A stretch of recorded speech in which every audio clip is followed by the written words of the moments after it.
Okay, so the molten potassium reacts with uh, magnesium chloride and generates very reactive magnesium.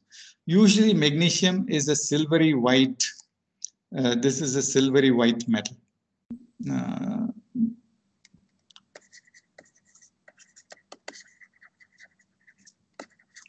but when it is generated in this fashion, it is a black powder. Not only that, magnesium metal can be exposed to the air. At best, it will acquire a coating of magnesium oxide. But when it is generated in this fashion by treating it with potassium, what happens is it is pyrophoric, by which I mean that it catches fire, it burns, catches fire, uh, and burns, and that it makes it dangerous. But then it's a very good way of generating very extremely reactive magnesium. The magnesium is so reactive that it will activate RF and RCl bonds very easily. I was telling you that RBr is the best substrate, optimum substrate. But if you want to start with RF and RCl, you can prepare Re-K magnesium. So Re-K magnesium is so reactive that if you continue to reflux it in THF, it will activate the THF and start reacting with the solvent itself. This is the solvent. So you have to be careful about, as soon as the black magnesium powder is formed, when you're refluxing the MgCl2 with potassium, as soon as you form the magnesium, you add your substrate, which could be RF or it could be RCl, and it forms a Grignard. So, yes, Sri Vignesh and Shubham, I don't know who. Yes, sir.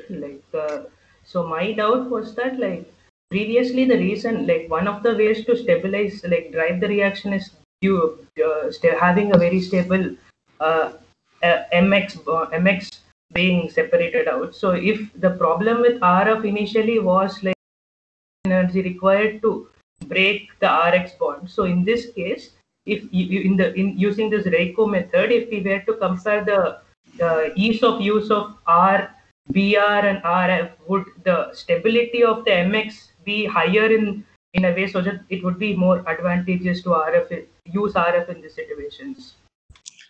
Yes, but getting RF as a substrate itself is a problem. It turns out that fluorocompounds are not easy to come by. So normally one would not use it unless there is a special need for using it. Okay? Fine. So one of the interesting things about Re-K magnesium is that it apparently forms a complex with butadiene itself. I don't think the structure of this butadiene complex is available. I'm not sure that the structure is known with good accuracy, but this structure is known.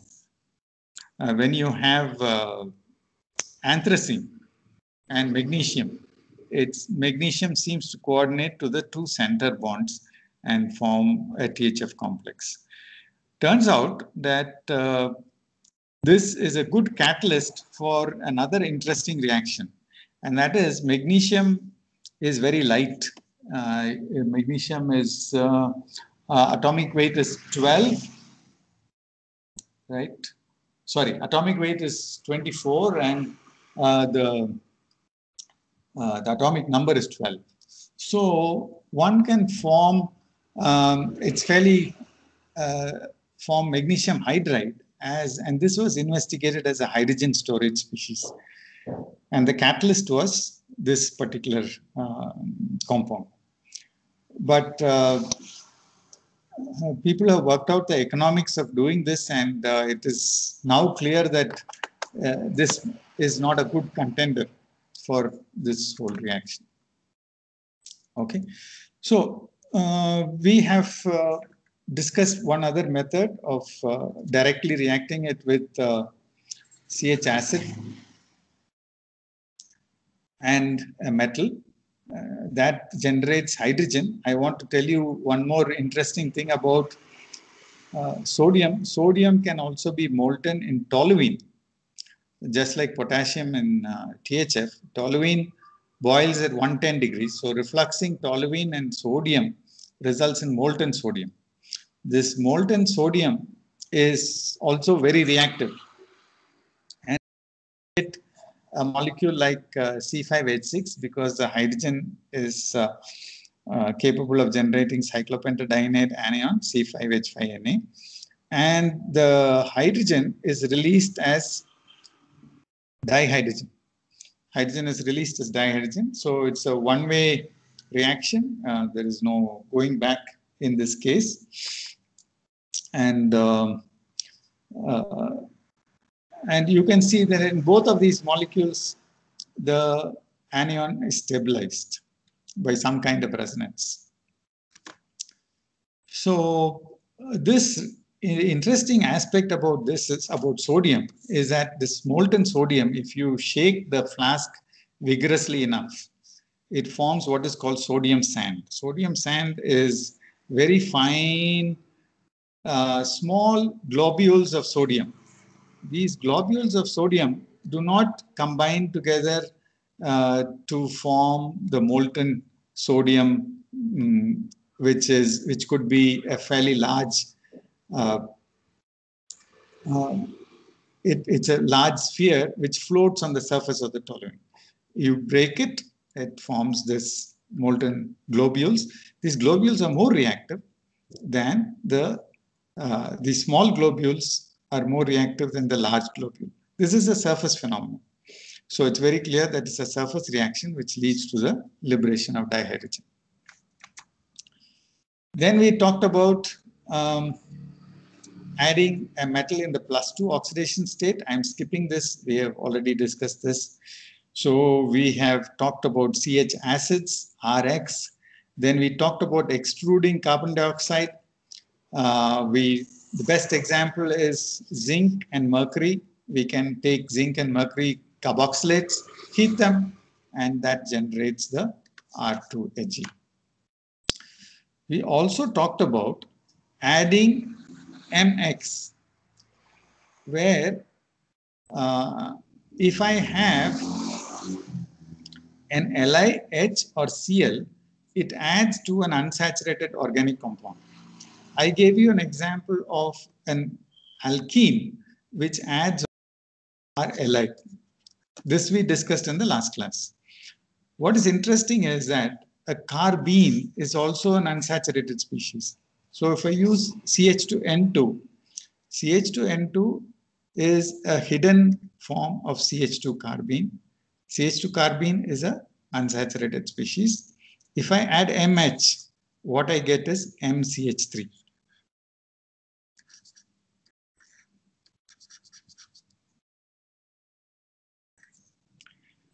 So in order to generate MCH3, it's convenient to use CH3X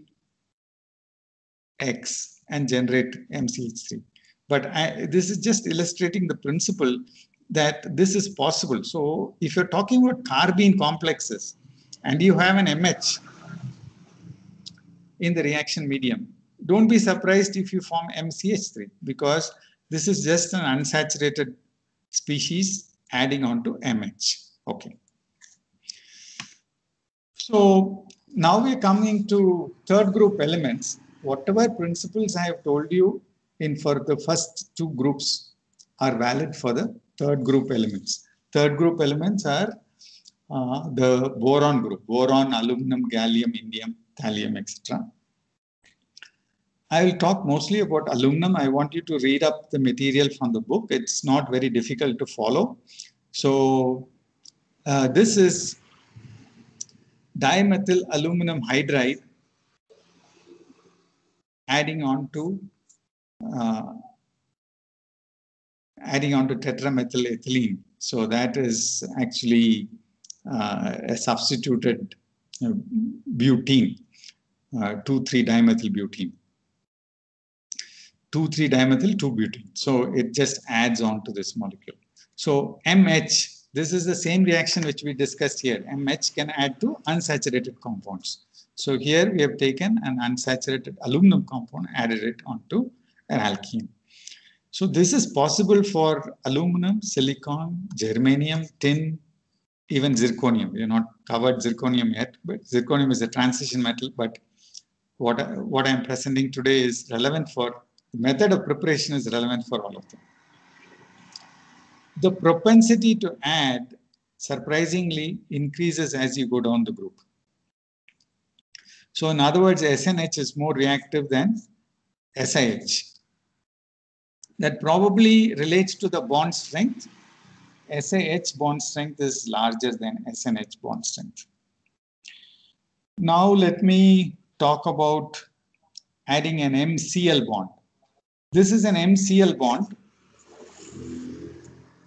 and it is adding on to diazomethane to generate M, that is tin, CH2Cl. Okay, so these are just illustrative of the principles that are involved in these reactions. They are not necessarily the best method to make them, but nevertheless, you can understand the principles. Okay, so let's just review all the methods that we have just covered. One was the RX, and I said this is the most convenient method. The second most convenient method is taking a CH acid, but this restricts the method to acidic compounds, acidic organic compounds. Extrusion of carbon dioxide, SO2, sometimes CO also, N2. These are molecules which can generate RM. And the great advantage is these are side products which are gaseous and will be lost in the reaction medium. Lost from the reaction medium, so you will get pure compound. The last method that we discuss is addition of MH or MCl to unsaturated organic compounds. So there is a fifth method, which is basically transferring the alkyl group from one metal to another metal. So suppose I have a very electropositive metal, M dash is very electropositive. I want to make a less electropositive organometallic compound. You remember that the electropositivity is the ability of the M dash to transfer electrons to the substrate. So electropositive elements will form RM easily.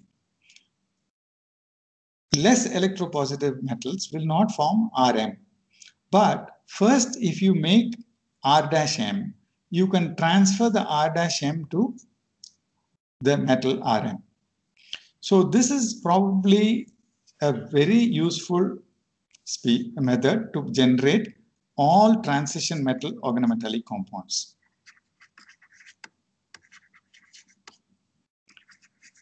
I should say transition metal organometallic alkyl or aryl compounds.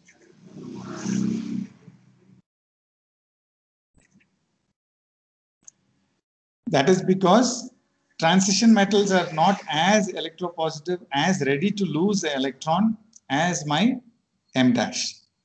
So M dash is usually my alkali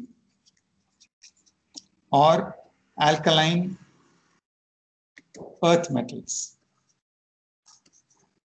So alkaline earth metals are the ones that you use to generate the initial metallic compound, organometallic compound. Then you transfer it to a less electropositive element. Here is a list of transmetallation reactions. I'm illustrating it with third group elements, but it can be third group and fourth group elements, but it can be there for any other metal or transition metal also. So for example, if I take methyl lithium, treat it with SbCl3, you will end up with trimethyl antimony. Trimethyl antimony is what I found. You also can use this transfer of alkyl groups or the metal to another organic fragment. So this is also some kind, it's not a transmetallation, but it is a transfer reaction. And the more stable the alkyl group is. So for example, here we have N-butyl lithium, which is not as stable as PHX, pH minus.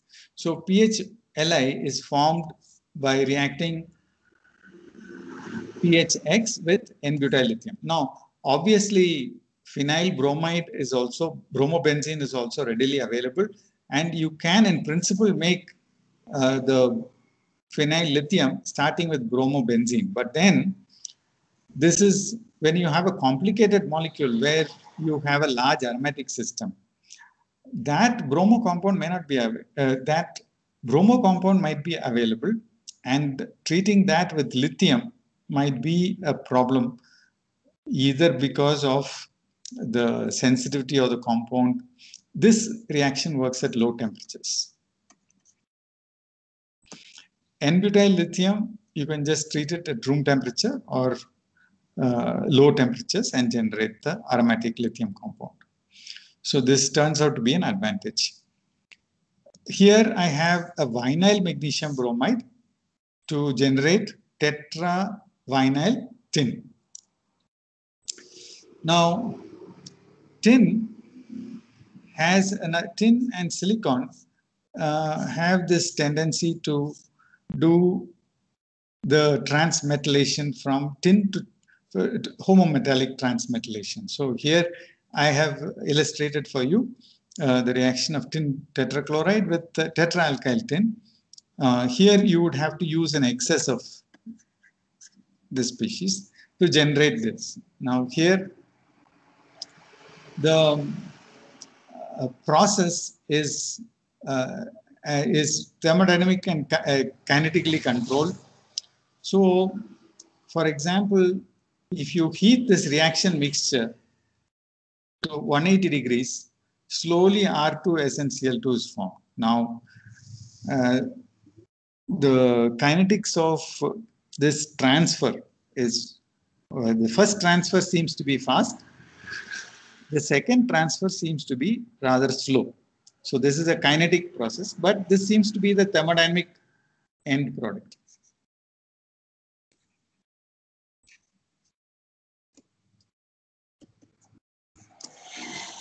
Probably, in all probability, this type of transmetallations are driven by thermodynamic forces and the ability of the tin to form bridged species like this.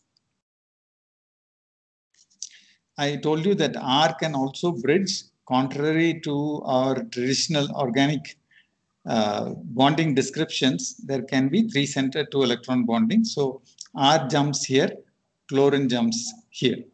So you break this bond, you break this bond, and you form RS. This is probably the way in which it is formed. Now, until now, I have told you that metals are the ones which add on to Rx.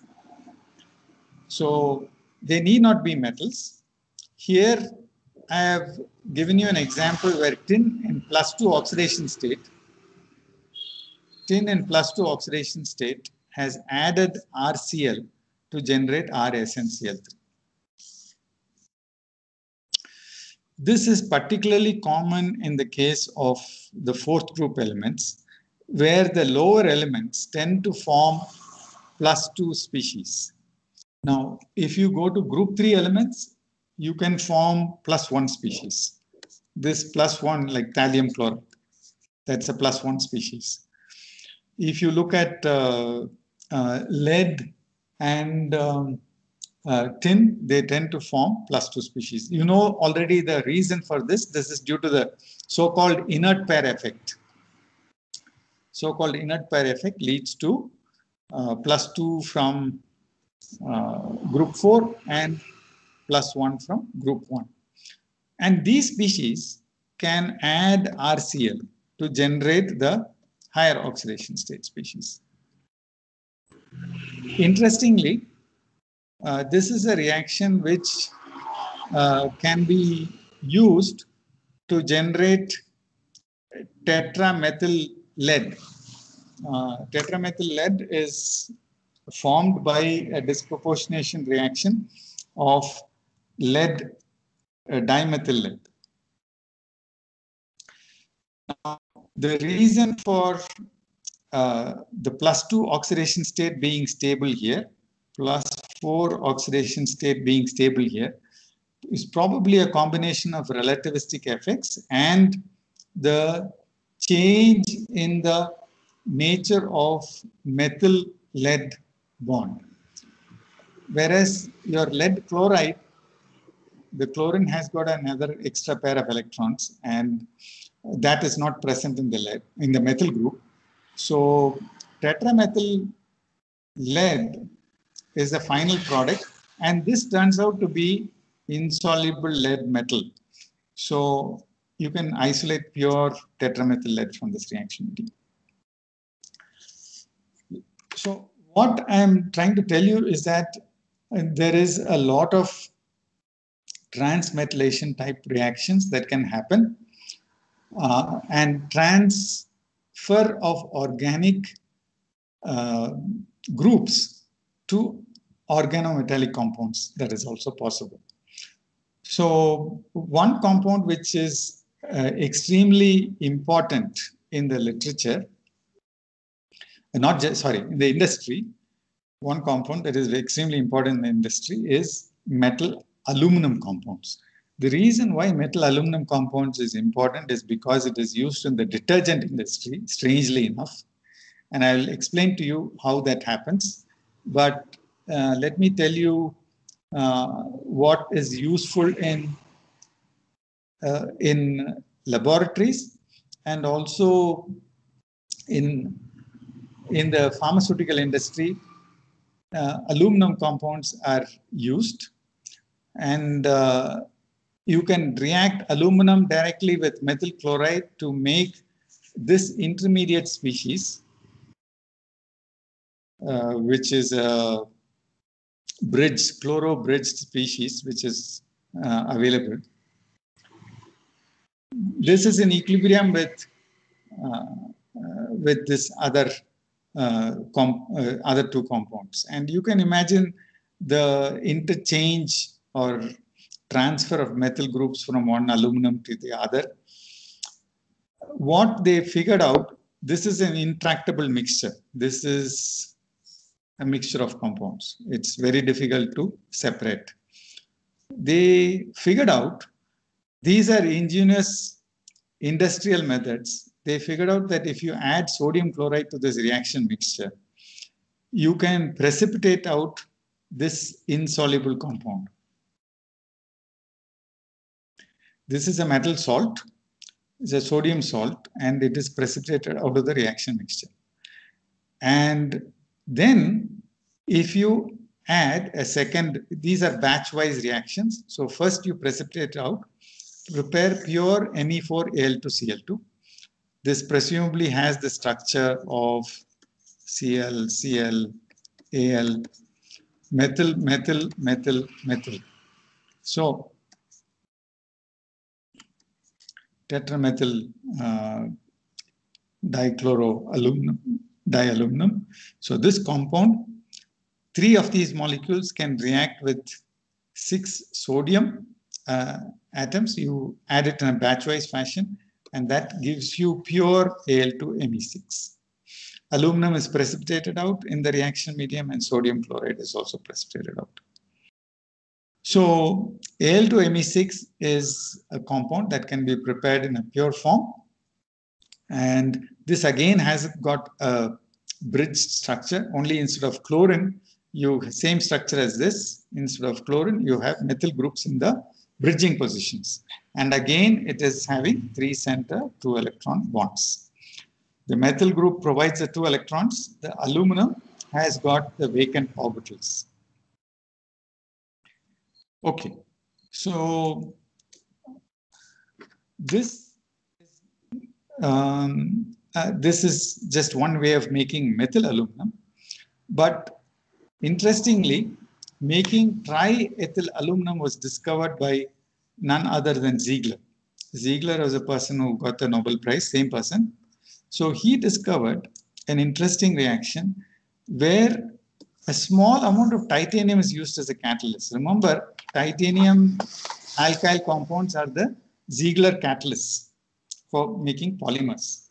Here, in order to make triethyl aluminum, he used a small amount of titanium. And this reaction has got another interesting aspect. If you react aluminum with dihydrogen, you can, in principle, write a step in which only these two result in AlH3. But this AlH3 formation apparently is not easy. It requires this as a catalyst. And actually, you don't isolate or you don't form AlH3, you form Et2ALH. This compound is what you get in the reaction.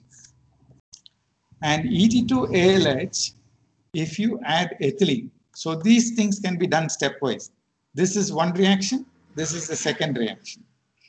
So if you add Et2ALH with ethylene or any olefin,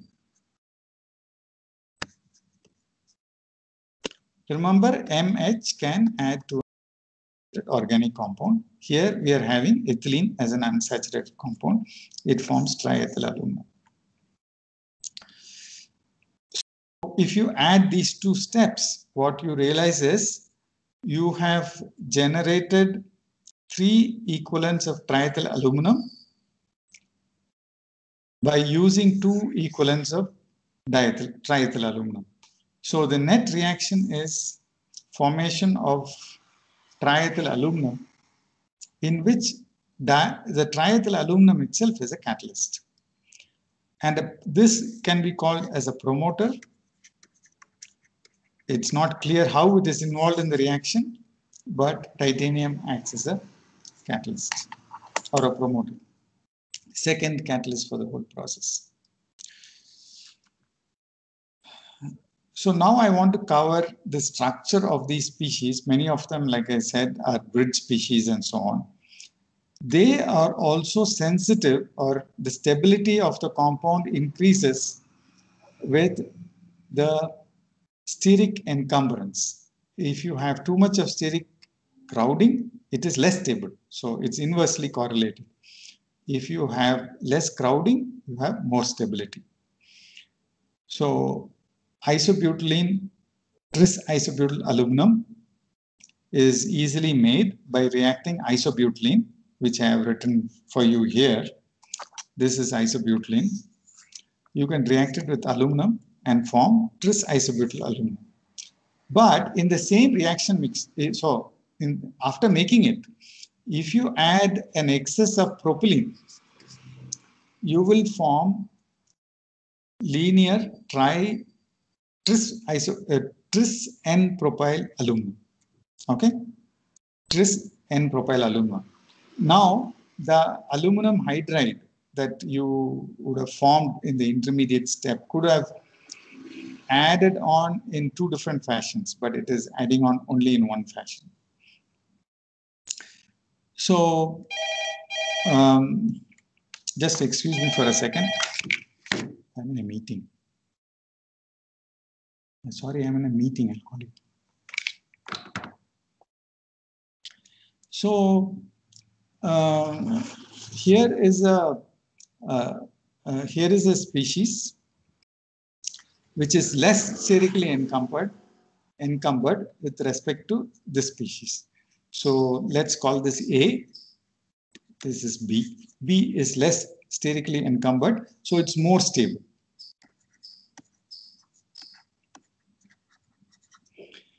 So this would be a reversible reaction, but then the forward reaction occurs much better than the backward reaction.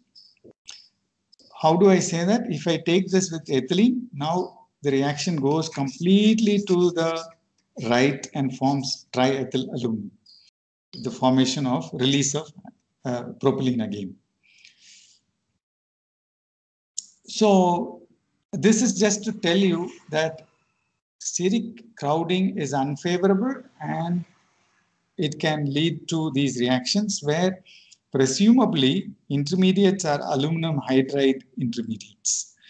That must have been an intermediate in order to do the addition reaction. So let me go to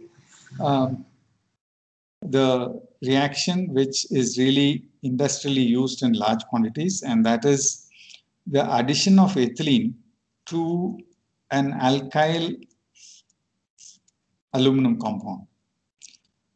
Interestingly, if you take triethyl aluminum and add ethylene, it now adds on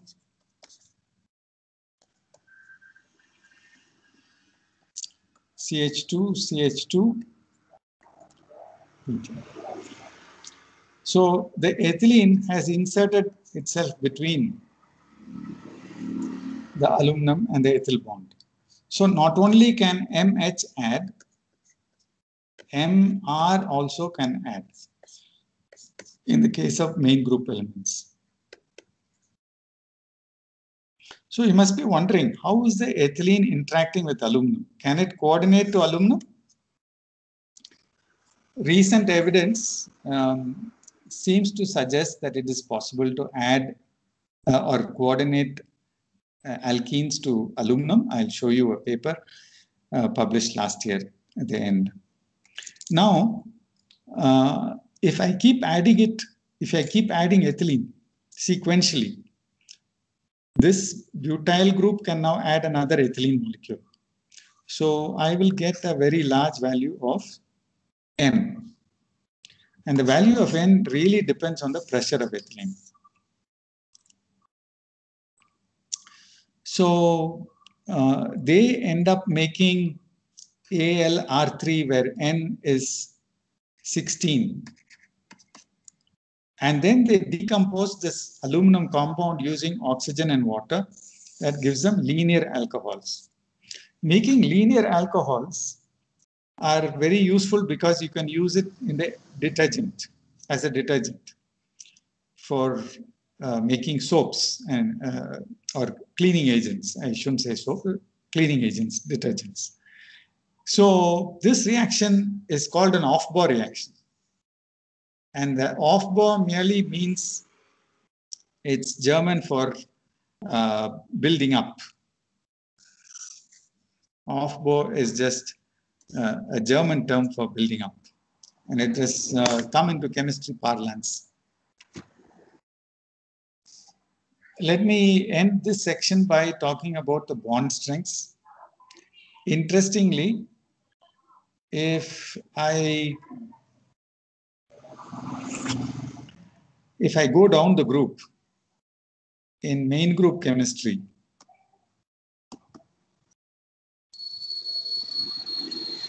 bond strength decreases.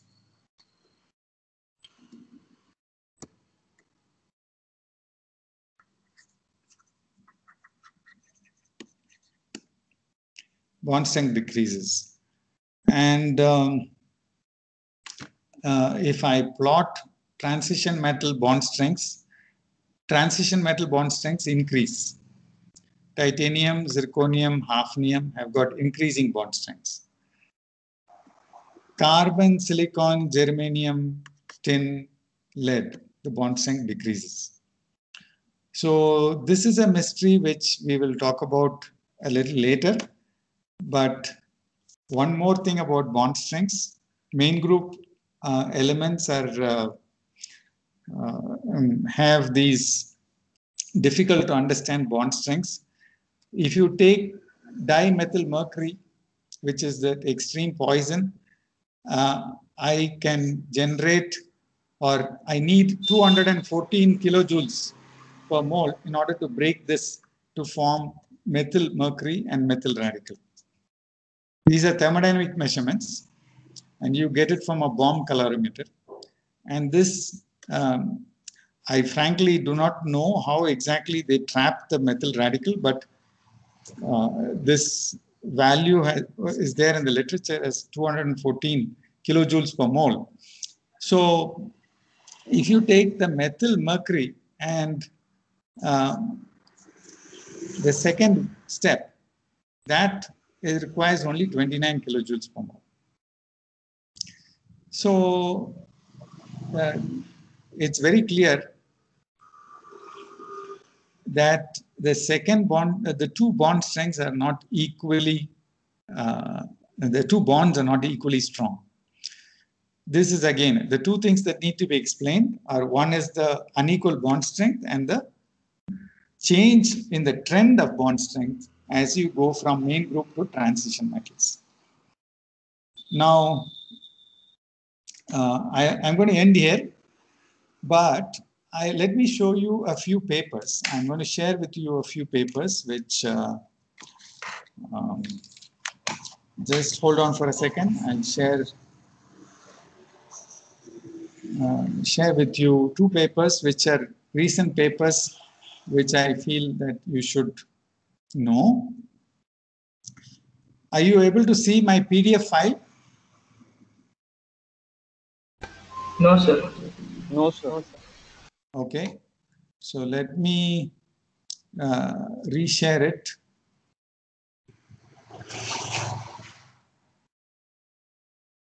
Are you able to see it now? Yes, sir. Yes, sir. Okay, you're still able to see it.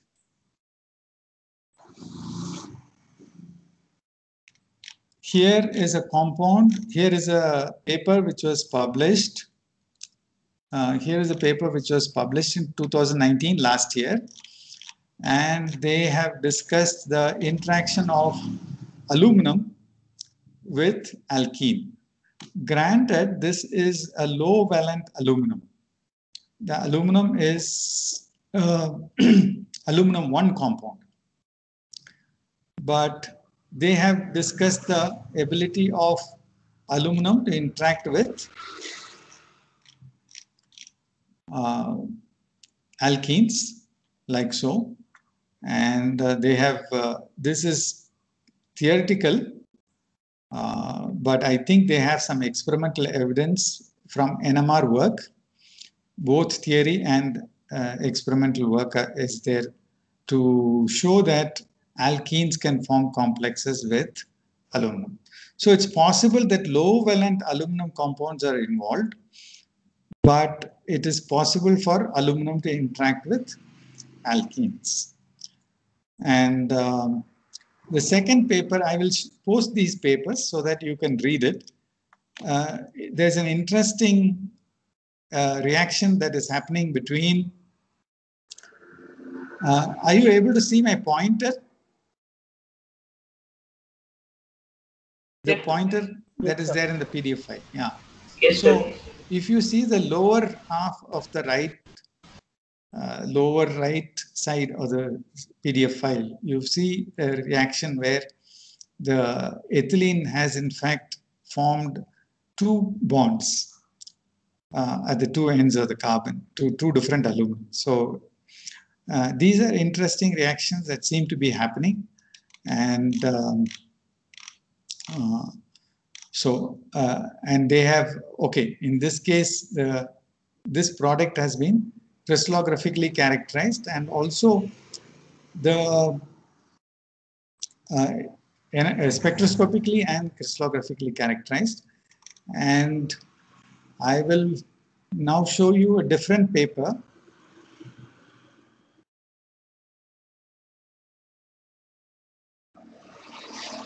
This is a boron compound. But now there is a boron-boron bond with one electron stabilizing the two borons. So here again, the compound has been crystallographically characterized, and they have, because it's an odd electron compound, they have characterized by EPR and as well as UV visible spectroscopy. They suggest that the stabilization is due to the formation of this boron-boron bond. What is present in the green color, what is shown in green color in the PDF file. Okay, so I think now you can see it more clearly. Unfortunately, this compound is also stabilized by weak interactions between the two phenyl groups. And you cannot figure out which is stabilizing, which is more important. But in all probability, the boron-boron bond is more important because face-to-face interactions of aryl groups are not very stabilizing. Okay, so these are two things which I wanted to tell. Apart from that, I wanted to have a time of discussion. Let me just unshare this screen.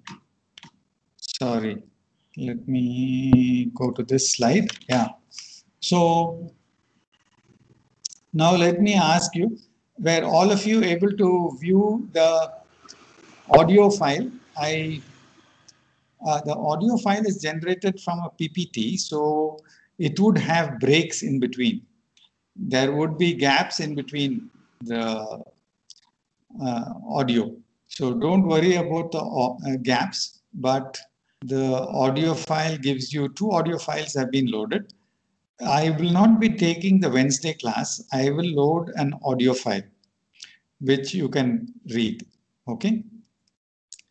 Also, I want you to do all the assignments and you can communicate with Arpita. So Wednesday class will not be like this.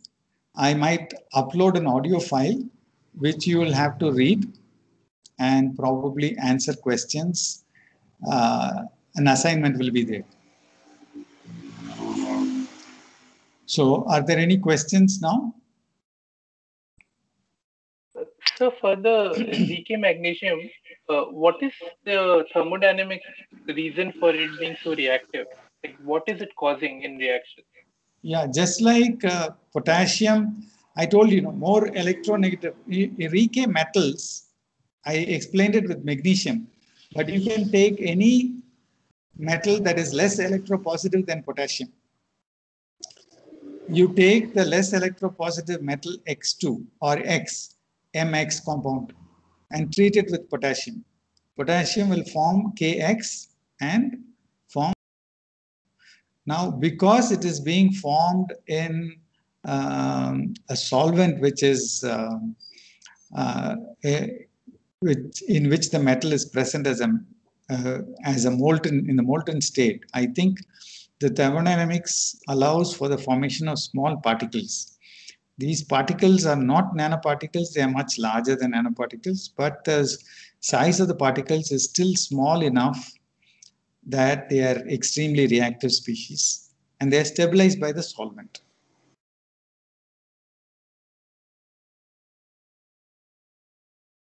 In any of these surface reactions, the size of the particle makes a big difference. So metal nanoparticles might react directly with MX when it comes to other metals also. Okay, sir, thank you. Okay, is there any other question about the 2 videos that I posted? Sir, in the nitrosyl video, the electron count of the nitrosyl, yeah, the complex which was shown the lastly, that is the cyclobentadienyl bis nitrosyl chromium complex. Yeah. Sir, is it that the bridge nitrosyls are neutral because the charge on the chromium was given 0? Yeah. So the bridge nitrosyls are neutral in this case, not NO plus or NO minus. No, yeah, let us take the, if you take the electron counting method, yeah, the neutral electron counting method, I counted 3 electrons for each Yes, sir. NO. That is the only way in which you get an 18 electron count. Not only that, because it is bridging, it can give 2 electrons on one side and 1 electron on one side. Yeah. So totally between the two nitrosyls, they gave 6 electrons. 6 electrons to 2 different cobalts. Chromium, sorry, chromium. So, but they're not present as NO plus the or ionic NO method, sorry. Yeah. The real question you asked was, is it NO plus or NO minus? Yeah. Yeah, I don't think in this particular case, the ionic method can be used very effectively, because if you look at the electron count, it is very clear that although the NO is bent, totally it is giving 3 electrons. Yeah. Nitrosyls are problematic any which way you look at it. I think the neutral method scores a point over the ionic method when it comes to that compound. Thank you. Okay. Any other question? So for the Wednesday class, the TA will take it. Wednesday class, I will decide. I might post a video, and I might have a discussion on Friday or on Wednesday itself. Okay. I'm not sure about it, but I may take a break on Wednesday and post only the video. So the next class is about transition metal alkyls, and transition metal alkyls. I just got a transition metal alkyls. I'm not going to do it in great detail. I will, because there is sufficient material that we have covered now, and we will encounter metal alkyls right through the course. So I'm not discussing it threadbare in the class, but I'm going to talk about some interesting aspects. Kahoot challenges. Who else has the problem? Pankaj has said that it's difficult to open Kahoot.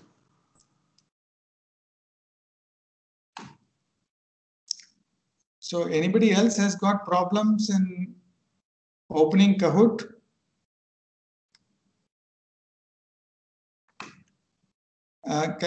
You have to use a PC. I can post one more link to the Kahoot. I will do that. Try from that link.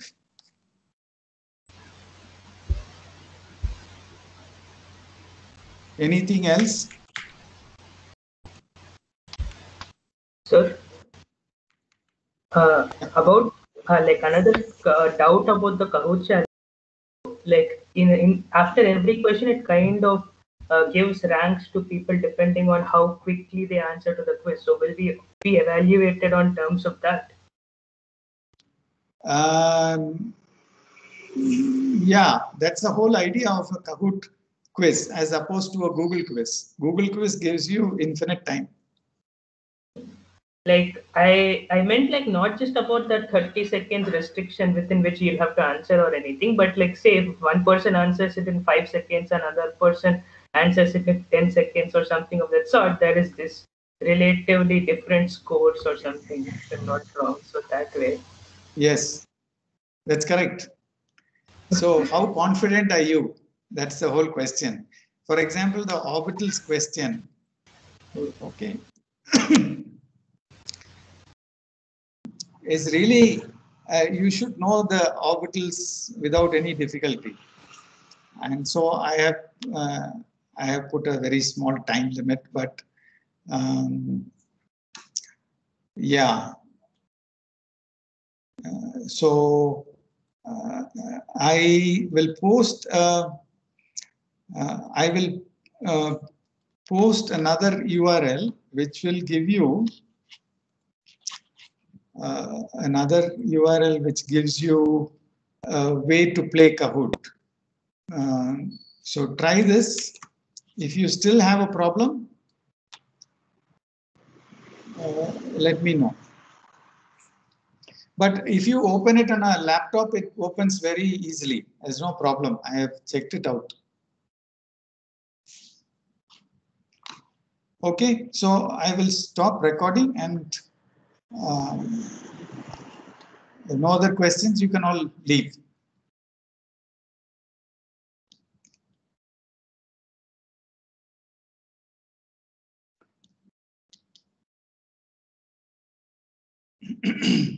I will let you know how the classes will be held on Friday.